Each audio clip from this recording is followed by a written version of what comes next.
नमस्कार। खबर वडाली असर वडाली ईडर चामुंडा नवयुवक मंडल द्वारा संत श्री लाला बापानी 83મી पुण्यतिथि उजवाई। संत श्री लाला बापानी 83મી पुण्यतिथि निमित्ते ईडर मोची समाज द्वारा आयोजित संत शिरोमणि विश्व वंदनीय भक्तराज संत श्री लाला बापानी भव्य पुण्यतिथि निमित्ते जलाराम लाइनिंग थी समाजवाड़ी सुधी शोभा यात्रा योजाई हती।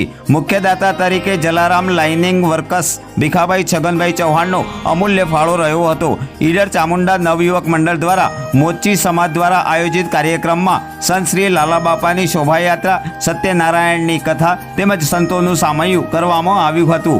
खास करीने हालना समये लक्ष्मीनो अवतार मानवामां आवती समाजनी 0 થી 9 वर्ष सुधीनी दीकरीओनुं परिवारमां तेमज समाजमां युवा अने वडीलो द्वारा लक्ष्मी पूजन करी समाजे संत श्री लाला बापानी पुण्यतिथि यादगार बनावी हती तथा महाकालगिरी महाराज अने मंगलपुरी महाराज देवदरबारना संतो श्री द्वारा सुंदर प्रवचन आपवामां आव्युं हतुं। आ समयगाळा दरमियान सवारथी सांज सुधी असह्य गरमीमां अनलिमिटेड शरबतनुं पण आयोजन करवामां आव्युं हतुं। तदुपरांत समाजना व्यापारी वर्गनुं पण हर्षोल्लासथी सन्मान करवामां आव्युं हतुं। दर वर्षे चामुंडा नवयुवक मंडल द्वारा उजववामां आवती लाला बापानी पुण्यतिथि निमित्ते समाजना युवा अने युवतीओ सहित बाळकोमां पण श्री लाला बापानी धून में रंगाया हता अने अंते महाप्रसाद करी समाजना सौ लोको छूटा पड्या हता।